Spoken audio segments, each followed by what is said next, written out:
আসসালামু আলাইকুম ভিউয়ার্স, নাজফালা কিচেনে আপনাদের সবাইকে স্বাগত। আজকে আবারও চলে এসেছি একটি নতুন রেসিপি নিয়ে। আলু দিয়ে তেলাপোয়া মাছের রেসিপি। অসাধারণ খেতে, এই গরমের সময় এইসব খেলে শরীরটা খুব সুস্থ থাকে। তো দেখতেই পাচ্ছেন খুব সুন্দর একটি রেসিপি। তো রেসিপিটা প্রথম থেকে শেষ পর্যন্ত দেখবেন, আশা করি সবাইকে ভালো লাগবে। তবে চলুন রেসিপিতে যাওয়া যাক। এখানে নিয়ে নিয়েছি তেলাপোয়া মাছ, লবণ আর হলুদ দিয়ে মাখিয়ে রেখেছি। এরপর কড়াইয়ে তেল দিচ্ছি পরিমাণ মতো মাছটা ভাজার জন্য। কড়াইয়ে তেলটা লাগিয়ে নিচ্ছি। এবার মাছগুলো তেলে ছেড়ে দিচ্ছি। মাছটা খুব কড়া করে ভাজার দরকার নেই, আর হালকা করে ভেজে নেব।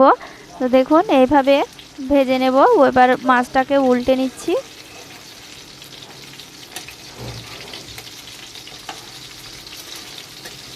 দেখুন কালারটা এসেছে, এইভাবেই আমি মাছটাকে ভেজে নেব।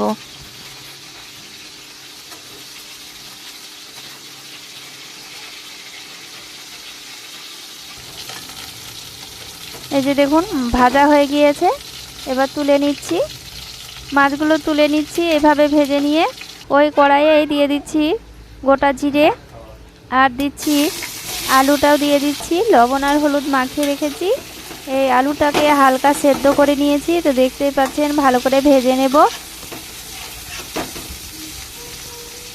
আলুটাকে এদিকে ভাজা হোক, তো এইদিকে আমি একটি বাটিতে মশলাটা তৈরি করে নিচ্ছি। তো বাটিটা ঢেলে নিচ্ছি পেঁয়াজ বাটা, আদা রসুন বাটা, দিচ্ছি হলুদ গুঁড়ো, লঙ্কার গুঁড়ো, ঝাল যে যেমন পছন্দ করুন সেভাবে দিয়ে দেবেন। জিরের গুঁড়ো দিয়ে দিচ্ছি, আর দিচ্ছি ধনে গুঁড়ো, স্বাদ মতো লবণ। সব উপকরণ একসঙ্গে দিয়ে ভালো করে পেস্ট করে নিচ্ছি। দেখুন এইভাবে মেখে নিচ্ছি। অল্প করে জল দিয়ে মেখে নিচ্ছি। তো আলু এদিকে ভাজাও হয়ে গিয়েছে। দেখুন আলুটাকে এভাবে ভেজে নিতে হবে। এবার আলুটা তুলে নেব। এবার কড়াইয়ে দিচ্ছি পরিমাণ মতো সাদা তেল দিয়ে দিচ্ছি। এরপর দিয়ে দিচ্ছি মশলাটা।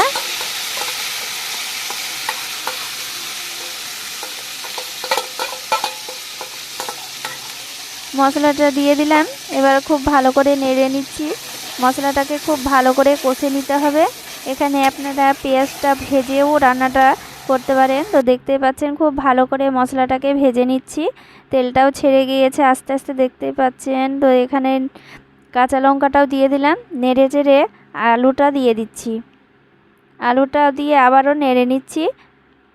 অল্প অল্প করে জল দিয়ে আলুটাকে নেড়ে নিচ্ছি।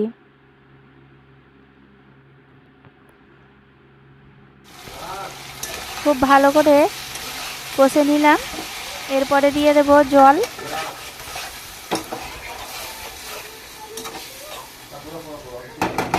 জলটা দিয়ে ভালো করে কষে নিলাম। এরপরে দিয়ে দেব মাছ, ভেজে রাখা মাছগুলো দিয়ে দিলাম।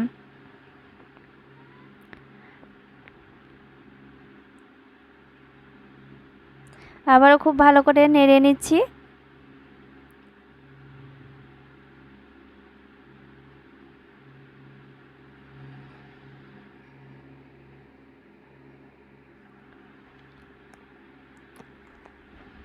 কালারটাও দেখুন কতটা সুন্দর এসেছে।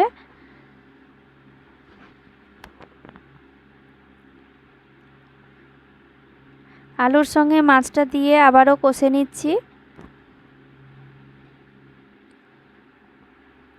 কষে নেওয়ার পর এবার দিয়ে দেব পরিমাণ মতো জল।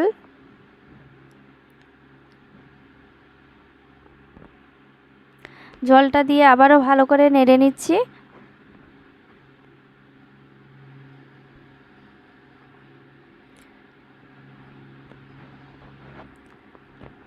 এরপরে ফুটে উঠলে পরে এবার দিয়ে দেব ধনেপাতা কুচি। ধনেপাতা কুচিটা দিলে স্বাদটা অনেকটাই বেড়ে যায়। তো দেখতে পাচ্ছেন খুব ভালো করে নেড়ে নিচ্ছি। আলুটাও সেদ্ধ দেখুন খুব সুন্দরভাবে হয়ে গিয়েছে। এবার নামিয়ে নেব। তো দেখুন বন্ধুরা কতটা সুন্দর এসেছে কালারটাও, আর একদম গোটা গোটা হয়েছে মাছগুলো, আর আলুগুলোও গোটা গোটা হয়েছে, আর কালারটাও দেখুন কতটা সুন্দর। অসাধারণ স্বাদের রেসিপিটা আপনারা অবশ্যই তৈরি করবেন। রেসিপিটা ভালো লাগলে অবশ্যই লাইক কমেন্ট শেয়ার করবেন। সবাই ভালো থাকেন, ধন্যবাদ।